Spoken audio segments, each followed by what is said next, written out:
Là, je suis sur un chemin pas vraiment officiel, on va dire, indiqué par Strava, pas indiqué par la carte IGN. Je vous dirai si j'en ressors vivante.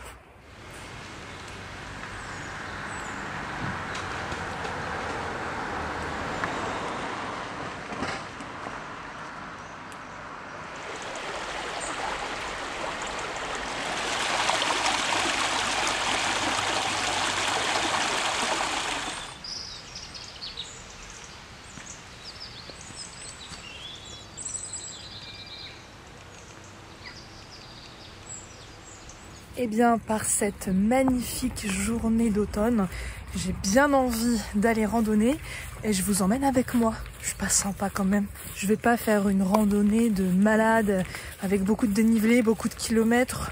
Non, là j'ai envie d'être tranquille. Je me suis pas mal dépensée physiquement ces derniers temps. Plein d'activités diverses. Pilates que je fais tous les jours. Pas mal de marches, de l'escalade. Jardinage, entre autres. Donc là, j'ai envie de simplement me balader, profiter de ces belles couleurs automnales. C'est une randonnée qui devrait me prendre environ 4 heures, je pense. Je vais dans un endroit que je connais. Je vais au Mont du Nivolet. Alors je ne compte pas grimper tout en haut, je compte faire un parcours sur les crêtes. Il y aura de beaux panoramas, il y aura aussi toute une partie dans les bois. J'ai déjà réalisé ce parcours, mais je ne l'ai pas filmé.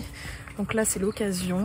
Il fait un temps absolument superbe. Ça fait longtemps que je n'ai pas pique-niqué dehors, puisque c'est vrai que la météo de ces derniers temps était plutôt incertaine. Il a fait froid. Là, il fait très très doux.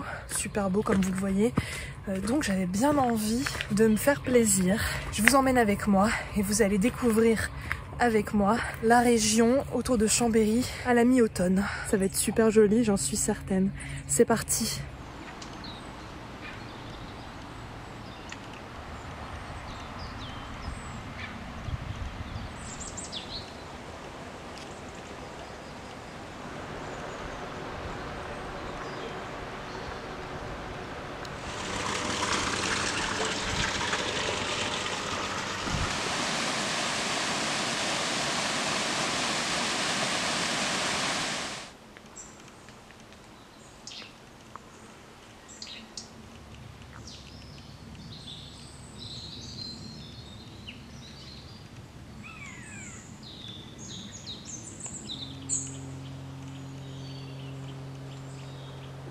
En fait, j'ai un peu improvisé un chemin et je vais passer par un itinéraire un petit peu différent de celui que j'ai fait l'autre fois sans l'avoir filmé. Donc en fait, je vais découvrir une partie de cet itinéraire avec vous. Ça reste un parcours sur les crêtes du Mont du Nivolet. Je monterai peut-être un petit peu moins haut que la dernière fois, mais je pense que ce sera un petit peu plus intéressant parce qu'il y a plus de points de vue, de panorama sur le lac du Bourget, le massif de l'Épine et tout ça. En même temps, je découvre avec vous, parce que là, je suis jamais passée par là pour l'instant. C'est pas mal, mais en tout cas le circuit reste à peu près le même. Je pense que ça va être très joli. Voilà, c'est tout, je voulais vous le préciser.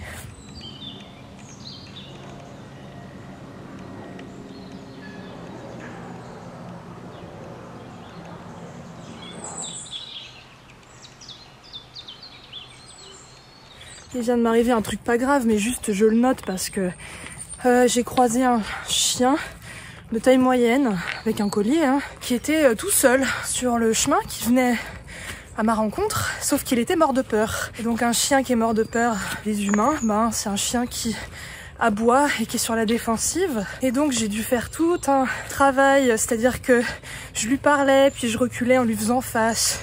Lui il avançait, puis s'arrêtait, puis il avançait, il s'arrêtait. Je voyais qu'en fait il voulait continuer son chemin en me croisant, mais il osait pas. Et moi j'aime beaucoup les chiens, mais les chiens comme ça, laissés en semi-liberté, parce qu'il n'y avait pas d'humain avec lui, il était tout seul. Moi je suis pas forcément très à l'aise, ça fait partie de mes craintes en randonnée d'ailleurs. Moi qui dans une vidéo précédente vous ai parlé d'une de mes peurs en randonnée. Oui les chiens c'en est une, même si encore une fois j'adore les chiens, mais quand ils sont en semi-liberté comme ça, tu sais jamais trop comment ils sont éduqués, comment ils vont réagir et tout. Ça fait partie des choses qui m'énervent, mais bon bref, passons. Finalement, le chien prend son courage à 4 pattes et passe à côté de moi, mais en mode il accélère parce qu'il a super peur. Et après il se retourne, il continue d'aboyer, puis finalement il continue son chemin. Mais moi j'étais assez tendue aussi. Je lui parlais calmement, je reculais, je faisais pas de grands gestes, rien du tout. Mais bon, je me suis dit combien de temps ça va durer. Et puis moi j'en sais rien, un chien qui a peur, est-ce qu'il peut se mettre à mordre ou pas? Je sais pas, moi je le connais pas ce chien. Donc bon, tout s'est bien passé, j'ai pu continuer mon chemin, le chien aussi. Et ça fait vraiment partie des trucs qui m'énervent en rando, parce que les chiens ça s'éduque vraiment quoi, et de les laisser comme ça vagabonder, alors que ben y a des gens comme moi qui peuvent avoir encore plus peur des chiens, ou ça peut mal se passer. Encore une fois, qu'on laisse son chien se promener tout seul, mais qu'il est hyper à l'aise avec les autres chiens, les humains, et que t'en es sûr, et que tout se passera bien, bon, à la limite pourquoi pas, mais là, enfin bon bref, rien de grave.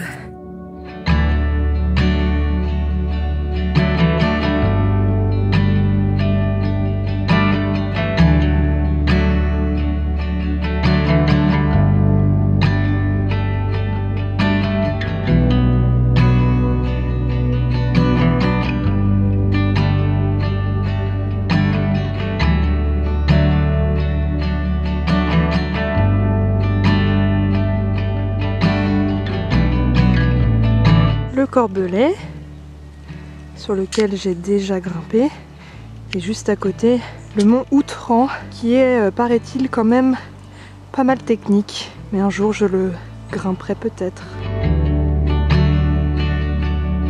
Ah, et le mont Grêle, qui surplombe le lac d'Aiguebelette, c'est sur le massif de l'Épine. Bon, un jour faudrait que j'y grimpe aussi, apparemment la vue est superbe de là-haut. Je sais pas si vous voyez à la caméra, mais là on est vraiment sous la falaise du Nivolet.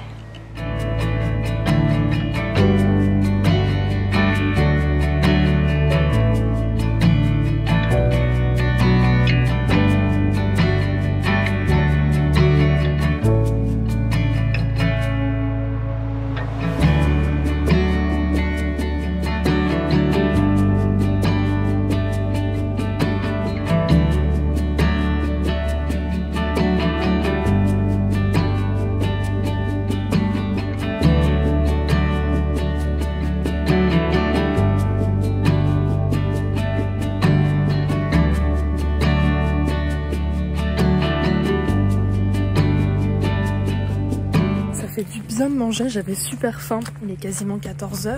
Je reprends ma randonnée, il fait un temps toujours superbe, et là j'emprunte un chemin que je n'ai jamais emprunté encore, qui va suivre en parallèle un chemin en balcon que je vais prendre au retour, que je connais déjà celui-là. Alors je sais pas si je passe à Vérel, mais en tout cas je vais bifurquer à Pragondran, où je suis déjà allée, hein. J'avais déjà filmé des vidéos là-bas, c'est super joli d'ailleurs par là. Une commune au pied du mont du Nivolet. Je sais pas du tout combien de temps ça va me prendre. Allez, je vais dire peut-être encore 3 heures de marche. Je parie sur ça. Allez, je continue.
Je suis sur un chemin pas vraiment officiel, on va dire. Non mais c'est une sente quoi, mais bon c'est assez bizarre et tu te débrouilles quoi. Indiqué par Strava, pas indiqué par la carte IGN, très bizarre. Mais en tout cas ça va, je me débrouille, je vais dans la bonne direction, je vous dirai si j'en ressors vivante. Chemin à moitié secret j'ai l'impression. Bon mais je vais dans la bonne direction donc c'est le principal. Mais voilà, je pense qu'il y a que les locaux qui le connaissent bien. J'en sais rien. Bon ça y est, j'ai retrouvé le chemin officiel, les chemins de crête. Donc je ne vais pas jusqu'à Pradondrange, je bifurque avant. Mais j'ai coupé, comme je l'ai dit, le chemin, le sentier n'était pas indiqué sur les cartes IGN de Géoportail. Strava indique un chemin. Et souvent Strava en fait, il indique... plus de chemin que Géoportail, c'est bizarre mais c'est comme ça. Bon après c'était un chemin un peu aléatoire mais une sente quoi, vraiment un truc qui a été tracé. C'est juste qu'on sent que c'est pas on va dire très officiel tout ça. Mais écoutez, tout s'est bien passé. Je le dis au cas où vous voulez emprunter mon parcours. Il y a un moment, voilà, c'est un chemin qui est pas trop là mais il va dans la bonne direction et c'est quand même une sente. Alors moi je vais dans la direction opposée, mais si jamais donc le chemin se sépare en deux, je vous conseille de passer par là. C'est un chemin de crête super beau.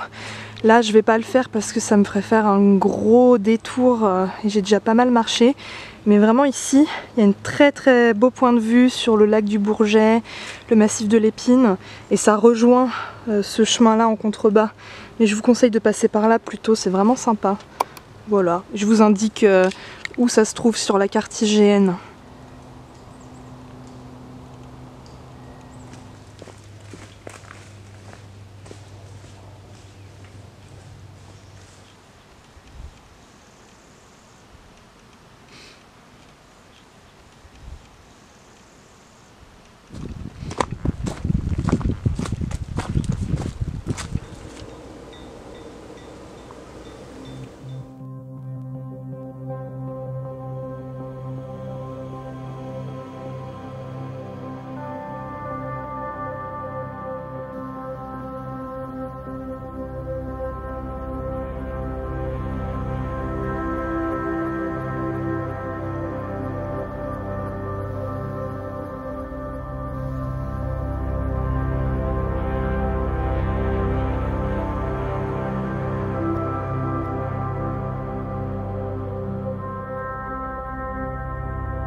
C'est la fin de cette randonnée. Je me rends compte que je vous ai pas montré mes yeux de toute la vidéo.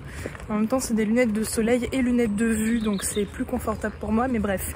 C'est la fin de cette randonnée, je disais. En tout, j'aurais marché à peu près 5 heures et je vais vous insérer tous les chiffres, les dénivelés et tout ça juste là à l'écran. C'était vraiment super chouette. La météo est idéale vraiment, donc je regrette pas du tout d'avoir chaussé les chaussures de rando, de m'être motivée à faire ce tour. Je suis pas passée exactement par où je pensais passer, mais c'est super parce que j'ai découvert d'autres chemins et notamment, mais alors j'ai adoré ce sentier qui longe le ruisseau de l'Étroit puisqu'il s'appelle comme ça. C'était superbe. Moi je me dis plus tard j'aimerais habiter pas loin d'un bois, un bois avec un ruisseau de ce genre quoi. Moi j'irai m'y balader tous les jours c'est sûr. On verra ce que la vie m'offrira. Je crois que j'ai tout dit. Alors petit discours de fin de vidéo. Si jamais vous avez aimé cette vidéo, n'hésitez pas à laisser un pouce en l'air qui me fait toujours plaisir et qui aide également à booster l'algorithme de ma chaîne YouTube et de mes vidéos, ce qui permet de les mettre en avant sur la plateforme. N'hésitez pas non plus à écrire un commentaire, je me ferai un plaisir de vous lire. Si ce n'est pas le cas, n'hésitez pas à vous abonner à ma chaîne, le bouton s'abonner est juste en dessous. Vous pouvez également me suivre sur les réseaux sociaux comme Instagram et Facebook. Et enfin, si vous le pouvez et le souhaitez, il est possible de m'aider financièrement par rapport au contenu que je produis sur internet, soit en souscrivant à ma page Patreon, soit en souscrivant directement à ma chaîne YouTube. Et toutes les infos sont indiquées en barre d'infos sous la vidéo. Et j'en profite pour remercier celles et ceux qui me soutiennent ou m'ont soutenu par le passé. C'est extrêmement précieux pour moi. Merci beaucoup. En tout cas, j'espère que vous allez bien, que vous vous portez bien. Et puis quant à moi, je vous dis à bientôt pour une autre vidéo. Ciao!